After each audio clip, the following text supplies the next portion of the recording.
রাত পোহালেই তৃণমূল কংগ্রেসের বার্ষিক ২১শে জুলাই শহীদ দিবস। ধর্মতলার সভাকে ঘিরে ইতিমধ্যেই উত্তাল গোটা রাজ্য। মুখ্যমন্ত্রী মমতা বন্দ্যোপাধ্যায়ের ডাকে সাড়া দিয়ে রাজ্যের বিভিন্ন প্রান্ত থেকে তৃণমূল কর্মী সমর্থকেরা দলে দলে রওনা দিচ্ছেন কলকাতার উদ্দেশ্যে। কলকাতার রাজপথ যেমন জমজমাট, তেমনই রাজ্য জুড়েই এই কর্মসূচিকে ঘিরে তৈরি হয়েছে এক উৎসব মুখর আবহ। এই পথযাত্রার অন্যতম গুরুত্বপূর্ণ কেন্দ্র পূর্ব বর্ধমানের শক্তিগড়। ল্যাংচার জন্য বিখ্যাত শক্তিগড় বহু বছর ধরেই ২১শে জুলাইয়ের আগে কর্মী সমর্থকদের যাত্রা বিরতির কেন্দ্রে পরিণত হয়েছে। দক্ষিণবঙ্গ থেকে কলকাতার দিকে যাওয়ার পথে এই অঞ্চল পড়ে বলেই পথচলতি জনতা এক পশলা স্বস্তি নিতে শক্তিগড়ে থামে। সঙ্গে মিষ্টিমুখ করতে ভুলে যান না কেউই। তবে এবছর পরিস্থিতি কিছুটা ভিন্ন, কারণ জাতীয় সড়ক সম্প্রসারণের কাজ চলছে শক্তিগড় এলাকায়। এই পরিস্থিতিতে হঠাৎ করে উপচে পড়া ভিড় সামাল দিতে না পারলে সৃষ্টি হতে পারে যানজট এবং বিশৃঙ্খলা।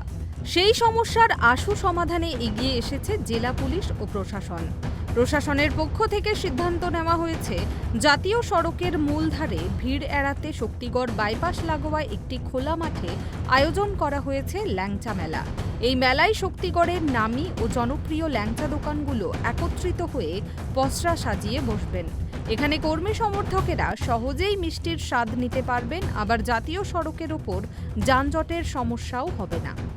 সেটা তো এখন থেকে বলতে পারছি না, তবে মনে হচ্ছে অন্য বছরের তুলনায় এবছরের ভিড়টা একটু বেশি হবে মনে হচ্ছে, যেটা বাকিটা অতটা এখন আইডিয়াটা নেই আমাদের।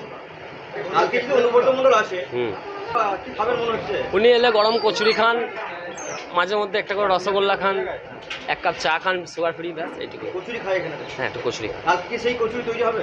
হ্যাঁ, অবশ্যই। কচুরি আমাদের উনিও যা খান, সাধারণ মানুষও যা বানান, আমাদের কোয়ালিটি একটাই, বেস্ট কোয়ালিটি, যেটা উনিও খান বা অন্য মন্ত্রী যারা আছেন তারাও ওই কচুরিই খান, এবং উনিও সেটাই খান বা সাধারণ মানুষও সেটাই খান। মানে কচুরি লেগেছে কালকে দুটোই আমাদের এখানে সবই। হ্যাঁ, আমাদের এটা সব সময়তেই স্পেশাল। আপনি আজকে এলেও যেটা পাবেন, অন্য দিন এলেও সেই একই কোয়ালিটি পাবেন, একই মাল পাবেন। আমাদের কোয়ালিটি একই। অতএব যে অনুগত মণ্ডলে আসছেন বলে যে ওনার জন্য স্পেশাল করে কিছু হয় না, একই কোয়ালিটি এবং বেটার কোয়ালিটি, যেটা উনি খেয়ে নামও করেন, ওই জন্য বারবার এখানে আসেন।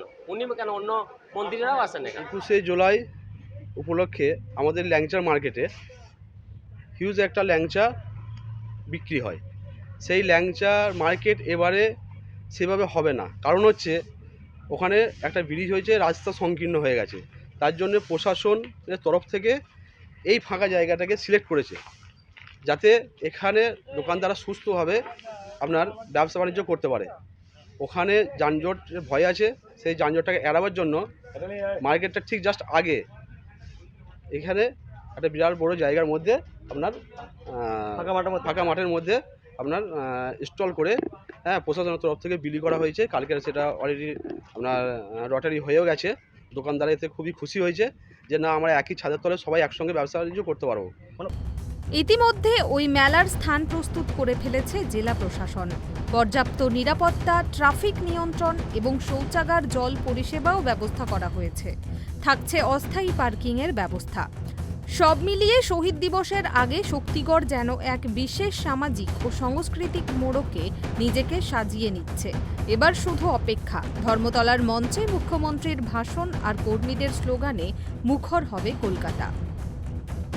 পূর্ব বর্ধমান থেকে কল্যাণ দত্তের রিপোর্ট, ট্রাইব টিভি বাংলা।